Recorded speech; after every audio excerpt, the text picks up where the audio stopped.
अस्सलामुअलैकुम। लाहौर न्यूज़ के साथ मैं हूं दरख्शा इरफान। हेडलाइंस आपने जानी। बुलेटिन के आगाज़ में आपको बताएंगे कि ब्यूरोक्रेसी में तकर्रो तबादलों का सिलसिला जारी है। पंजाब हुकूमत ने 19 अफसरान के तकर्रो तबादले कर दिए। Imtiaz Ali deputy secretary school education तैनात, Mohammad Mohsin deputy secretary cabinet, Usman Ali को additional deputy commissioner revenue Faisalabad लगा दिया। महकमा SNGAD ने तकर्रियों तबादलों का नोटिफिकेशन ये जारी किया है। अहम खबर है जिसके हवाले से इस वक्त आपको बता रहे हैं। ब्यूरोक्रेसी में तकर्रो तबादलों का ये सिलसिला जारी है। मजीद तफसीलात के लिए बात करेंगे हमजा खुर्शीद से। जी हमजा। हाँ जी बिल्कुल, पंजाब हुकूमत ने 19 अफसरान के तकर्रो तबादले कर दिए हैं। पंजाब ब्यूरोक्रेसी में तकर्रो तबादलों का सिलसिला जारी है। महकमा SNGAD ने नोटिफिकेशन भी बाकायदा जारी कर दिया है। नौमान अफजाल को महकमा SNGAD रिपोर्ट करने की हिदायत कर दी गई है, जबकि उस्मान अली को additional deputy commissioner revenue Faisalabad तैनात कर दिया गया है, जबकि इम्तियाज अली को डिप्टी सेक्रेटरी स्कूल एजुकेशन तैनात कर दिया गया है। इसके अलावा वलीद बेग को additional deputy commissioner revenue Hafizabad तैनात कर दिया गया है, जबकि मोहम्मद मोहसिन को डिप्टी सेक्रेटरी कैबिनेट डिवीजन तैनात कर दिया गया है, जबकि फहद महमूद को additional deputy commissioner revenue Sargodha तैनात कर दिया गया है, जबकि फैजान अहमद को डिप्टी सेक्रेटरी वेलफेयर तैनात कर दिया गया है। मोहम्मद अबू बकर को additional deputy commissioner revenue Multan तैनात कर दिया गया है, जबकि additional commissioner quad Bahawalpur Aftab Hussain को ADCR बहावलपुर तैनात कर दिया गया है, जबकि ADCR मंडी बहाउद्दीन जुल्फिकार अहमद को डिप्टी सेक्रेटरी स्कूल एजुकेशन तैनात कर दिया गया है, जबकि ADCR जनरल शहाब असलम को ADCR मंडी बहाउद्दीन तैनात कर दिया गया है, जबकि ADCR टोबा टेक सिंह बाजुलकर नैन को SNGAD रिपोर्ट करने की हिदायत कर दी गई है, जबकि ADCR ओकाड़ा जमील हैदर शाह को ADCR टोबा टेक सिंह तैनात कर दिया गया है, जबकि ADCR लोधरा सईदा आमना को मौदूदी को डिप्टी सेक्रेटरी वजीर आला ऑफिस तैनात कर दिया गया है, जबकि मरबा नेमत को एडिशनल डिप्टी कमिश्नर रेवेन्यू छंग तैनात कर दिया गया है। मोहम्मद कयूम कुदरत को महकमा SNGAD रिपोर्ट करने की हिदायत कर दी गई है, जबकि deputy secretary CNW Syed Waseem Abbas को ADCR लोधरा तैनात कर दिया गया है, जबकि ADCR ओकाड़ा कामरान बशीर को deputy secretary board of revenue तैनात कर दिया गया है, जबकि deputy secretary welfare Ibrahim Arbab को ADCR ओकाड़ा तैनात कर दिया गया है। तमाम तकर्रियों के नोटिफिकेशन महकमा SNGAD ने तैनात कर दिए हैं, जबकि चीफ सेक्रेटरी जायद अख्तर जमान की बाद मंजूरी के बाद नोटिफिकेशन को जारी किया गया है। मजीद 19 अफसरान के तबादले कर दिए गए हैं। जी बहुत शुक्रिया हमजा। अफसोसनाक खबर है, लाहौर से इस्लामाबाद जाने वाली फैमिली की गाड़ी को हादसा पेश आया। मोटरवे M2 पर कार से 3 खवातीन समेत 4 अफराद की लाशें मिली हैं और घर के सरबराह मोहम्मद कासिम का कहना है कि ये लोग कल शाम के वक्त घर से निकले। सुबह खबर मिली कि उमर कासिम के अलावा सब लोग हादसे में जाँ बहक हो गए हैं। मज़ीद तफसीलात के लिए बात करेंगे ज़ैन अली से। जी ज़ैन। जी बिल्कुल, अब से कुछ देर का बूंदाबांदी के बाद शहर में हब्स और गर्मी की शिद्दत में इजाफा हो गया। ज़्यादा से ज़्यादा दर्जा हरारत 36 डिग्री सेंटीग्रेड तक जाने का इम्कान है। महकमा मौसमियात की 26 अगस्त से जनूबी पंजाब में शदीद बारिशों की पेशगोई। मज़ीद मौसम का अहवाल जानेंगे सामिया सईद से। जी सामिया।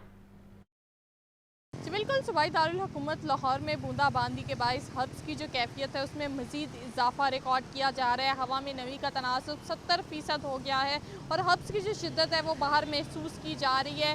हल्की बूंदाबांदी तो बरसी है, मगर इसके बाइस दर्जा हरारत में भी बतदरीज इजाफा रिकॉर्ड किया जा रहा है। अगर बात की जाए शहर के दर्जा हरारत के हवाले से तो आज कम से कम जो दर्जा हरारत है वो 27 डिग्री सेंटीग्रेड, जबकि ज़्यादा से ज़्यादा दर्जा हरारत 36 डिग्री सेंटीग्रेड तक जाने का इम्कान है। मौसम का हाल बताने वालों के मुताबिक यही बताया जा रहा है कि शहर लाहौर में आज वक्फे से जो है वो कहीं हल्की तो कहीं तेज़ बारिश बरसने के इम्कानात ज़ाहिर कर दिए गए हैं। इसी तरह अगर बात की जाए तो ताहाल भी सूरज अपनी पूरी तपिश के साथ जो है और पूरी आबोताब के साथ चमकता हुआ दिखाई दे रहा है। अलबत्ता आसमान पर हल्के बादल भी मौजूद हैं और अभी भी जो है वो हल्की बूंदाबांदी बाज़ इलाकों में हो रही है, जिसके बाइस गर्मी की शिद्दत जो है वो कम होने की बजाय उसमें मज़ीद इजाफा हो गया है, क्योंकि हब्स जो है उसकी कैफियत बाहर बरकरार है। इसी तरह अगर बात की जाए तो महकमा मौसमियात के दादोशुमार के मुताबिक हवा की रफ्तार 5 किलोमीटर फ़ी घंटा के हिसाब से रिकॉर्ड की जा रही है और मौसम का हाल बताने वालों के मुताबिक यही बताया जा रहा है कि जनूबी पंजाब में बारिशों का एक नया सिस्टम जो है वो आ रहा है और ये बताया जा रहा है कि 26 अगस्त से जो है वो शहर लाहौर समेत पंजाब के मुख्तलिफ अजला में, हालांकि यहाँ तक कि सिंध में भी जो है वो अच्छी बारिशें बरसने और तूफ़ानी बारिशें बरसने के इम्कानात ज़ाहिर किए गए हैं। जी बहुत शुक्रिया सामिया। जमहूरी हुकूमत के जमूर पर कारीवार मुस्तहिक अफराद से भी रिलीफ छीन लिया गया। बेनज़ीर इनकम सपोर्ट प्रोग्राम की सब्सिडी ख़त्म, यूटिलिटी स्टोर्स भी बंद करने का फैसला कर लिया गया। सारिफीन के साथ साथ यूटिलिटी स्टोर्स मुलाजमीन भी परेशानी में मुब्तला हो गए। मज़ीद जानते हैं अब्दुल कादिर से। जी अब्दुल कादिर। आज बिल्कुल गरीब के लिए महंगाई के इस दौर में मुश्किलात जो हैं वो मुसलसल बढ़ती जा रही हैं। वफाकी हुकूमत की जानिब से गरीब ख़ानदानों को जो है बेनज़ीर इनकम सपोर्ट प्रोग्राम के तहत यूटिलिटी स्टोर पर मुख्तलिफ़ अशियाए ज़रूरिया या शे खुरोनोश पर सब्सिडी दी जाती थी। अब ये सब्सिडी जो है मुकम्मल तौर पर बंद कर दी गई है। यूटिलिटी स्टोर पर चीनी, घी और आटे पर जो है सब्सिडी दी जा रही थी, जिसे जो है वो ख़त्म कर दिया गया है। अगर चीनी की कीमत के हवाले से बात की जाए तो 109 रुपये फ़ी kilo Benazir income support programme के तहत सार्फिन को मिल रही थी फ़ी किलो, लेकिन अब यही चीनी जो है अब सब्सिडी ख़त्म होने के बाद 155 रुपये फ़ी किलो की फ़रोख्त की जा रही है। इसी तरह आटा 10 किलो का थैला जो है 650 रुपये में जो है वो इन गरीब ख़ानदानों को वफाकी हुकूमत की जानिब से सब्सिडाइज़ कीमतों पर दिया जा रहा था। बेनज़ीर इनकम सपोर्ट प्रोग्राम के तहत यूटिलिटी स्टोर पर यह सहूलत ख़त्म होने के बाद यही आटा अब जो है 1500 रुपये का फ़रोख्त किया जा रहा है। एक शहरी मौजूद है, इनसे बात करते जी। आप बताइएगा कि किस तरफ हुकूमत जा रही है? सब्सिडाइज अशिया थी, अब नहीं मिलेंगी। सर, इससे पहले हम यूटिलिटी स्टोर पे आते थे तो हमें सब्सिडी के साथ चीनी 109 रुपये मिलती थी, और जो आटे का तोड़ा 650 रुपये का, और जो घी है वो 380 रुपये का। अब हम यहाँ आए हैं, उन्होंने कहा जी 1500 रुपये का 10 किलो का आटा है और 160 रुपये चीनी है और घी है। एक यही सब्सिडी का एक अदारा था जो यूटिलिटी स्टोर जो जुल्फ़िकार अली भुट्टो साहब ने बनाया था। आज ये मियाँ मोहम्मद नवाज़ शरीफ और ये मरियम नवाज़, ये शहबाज शरीफ जो दावा करते थे कि हम गरीब को रिलीफ देंगे, क्या रिलीफ दिया है इन्होंने? ये तो स्टोर बंद कर रहे हैं। ये 1 लाख पता नहीं कितना आदमी है तो आज हम आए कह रहे हैं हमारे तो स्टोर बंद होने वाले हैं। 1,24,000 बंदा बेरोज़गार हो रहा है और कितने ख़ानदान ख़त्म हो रहे हैं। ये किस तरफ जा रहे हैं, ये इनके बस की बात नहीं है। उनको कोई भी रिलीफ नहीं मिल रहा। अब तो सब्सिडी नहीं है, जहाँ हम आते हैं तो जी 1500 रुपये का आटा है, चीनी भी नहीं है, कुछ भी नहीं, स्टोर बंद होने वाले हैं, कुछ भी नहीं। सुबह से धक्के खा रहे हैं, कितने दिन से हम चक्कर लगा रहे हैं यहाँ। जी बिल्कुल, आपने जो सारिफ की गुफ्तगू सुनी, इनका ये कहना है कि जो हुकूमत की जानिब से रिलीफ दिया जा रहा था, अब वो रिलीफ जो है वो यहाँ पे ख़त्म कर दिया गया और सार्फिन जो है वो खासे परेशान है, क्योंकि यहाँ पर जो है उन्हें रिलीफ मिल रहा था घी, चीनी और आटे पर, लेकिन अब ये रिलीफ ख़त्म हो। आपको बताएं कि पंजाब में पावर शेयरिंग, वज़ीर आज़म शहबाज शरीफ और बिलावल भुट्टो की मुलाकात के बाद अहम पेशरफ्त। दोनों जमातों के कायम मुश्तरका कमेटी का इजलास 25 अगस्त को 2 बजे गवर्नर हाउस में तलब कर लिया गया। मुज़ाकराती कमेटी में इसहाक डार, मरियम औरंगज़ेब और दीगर शरीक होंगे। इजलास में पावर शेयरिंग के वादों पर अमल दरामद का जायज़ा लिया जाएगा। मज़ीद तफसीलात के लिए बात करेंगे deputy bureau chief Liaquat Ali से। जी लियाकत।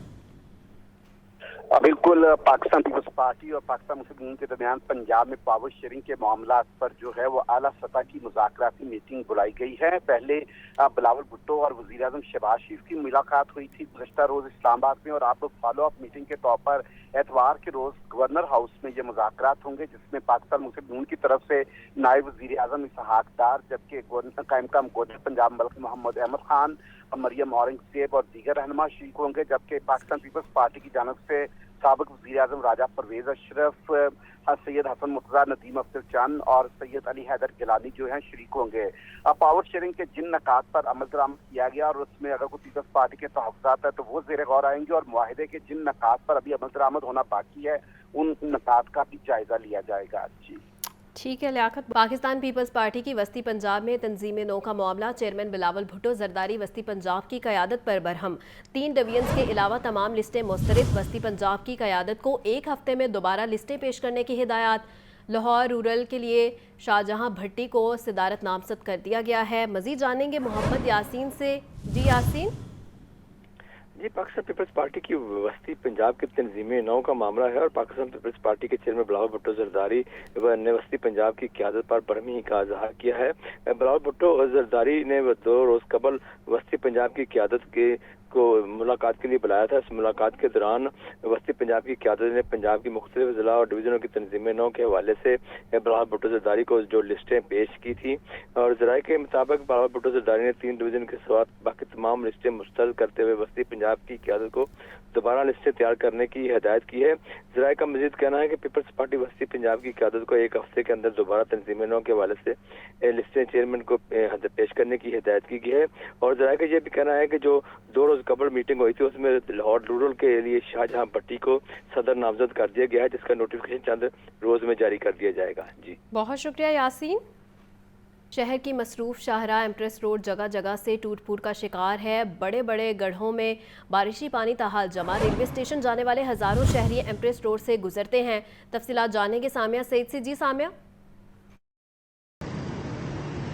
जी बिल्कुल, इस वक्त मैं एम्प्रेस रोड पर मौजूद हूँ। अगर पीछे की जानिब देखा जाए तो वो रोड है जो रेलवे स्टेशन की जानिब जा रही है, जबकि दाई जानिब एबट रोड की जानिब ये रोड जा रही है और मेरे बिल्कुल सामने शिमला पहाड़ी की जानिब ये रोड जा रही है, जहां पर हज़ारों की तादाद में दिन भर में गाड़ियां गुजरती हैं, रिक्शे गुजरते हैं, ट्रैफिक गुजरती है और बेशुमार जो है कारोबारी मराकज़ हैं, दफातर हैं लोगों के। लेकिन यहाँ की सूरत हाल ये है, मेरे कैमरामैन बाबर अगर आपको दिखा सके कि पीछे की जानिब देखिएगा ज़रा, इस रोड का जो है वो बुरा हाल है, टूट फूट का शिकार है। इन गड्ढे और गड्ढों की वजह से जो है 3 दिन कबल यहाँ पर बारिश हुई है, लेकिन उस बारिश का पानी जो है वो अभी तक जो है निकल नहीं सका। इन गड्ढों ने जो है अवाम का जो यहाँ से गुजरना है वो मुहाल कर दिया है। कारोबारी मराकिज़ हैं, लोग सुबह सवेरे जो है यहाँ तैयार होके गुजरते हैं। लोगों को शदीद मुश्किलात का सामना करना पड़ता है। कई बार जो है निशानदही करने के बावजूद भी मुतलका इदारे जो हैं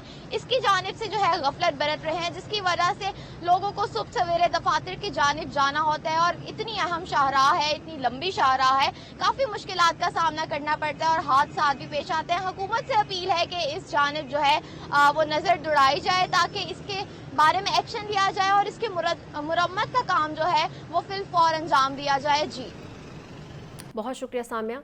सरकारी हस्पतालों की रिवैम्पिंग पर अरबों रुपए लगाने के समरात मरीजों तक ना पहुंच सके।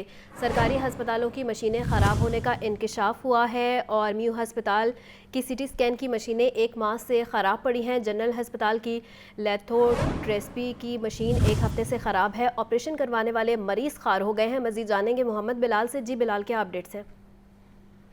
आज बिल्कुल लाहौर के सरकारी अस्पतालों की रिवैम्पिंग पर अरबों रुपए लगाने के बावजूद भी मरीजों को सहूलियात न मिल सकी। लाहौर के सरकारी अस्पतालों की अक्सर जो मशीनरी है इस वक्त तो खराब पड़ी है। म्यू अस्पताल की सीटी स्कैन मशीन 1 माह से खराब है। जनरल अस्पताल की लिथोट्रिप्सी की मशीन 1 हफ्ते से खराब है, जबकि जिना अस्पताल में हेपेटाइटिस बी सी एड्स के टेस्ट में जो बुनियादी टेस्ट हैं ये नहीं हो रहे, जबकि जिना अस्पताल में डॉक्टर्स के लिए नुस्खा लिखते हैं और पर्चियों के लिए कागज तक भी दस्तियाब नहीं है, जबकि शहर के बेशतर अस्पतालों के ऑपरेशन थिएटर रिवैम्पिंग की वजह से ताहाल बंद है और सरकारी अस्पतालों में ऑपरेशन करवाने वाले मरीज ख्वार होकर रह गए हैं। जबकि जनरल अस्पताल में लिथोट्रिप्सी की मशीन 1 हफ्ता खराब रहने की वजह से गुर्दों के मरीजों को शदीद मुश्किलात का सामना है और जनरल अस्पताल की लिथोट्रिप्सी मशीन बहुत पुरानी हो चुकी है और लिथोट्रिप्सी मशीन पुरानी होने की वजह से अवकात चलते चलते ही जवाब दे जाती है।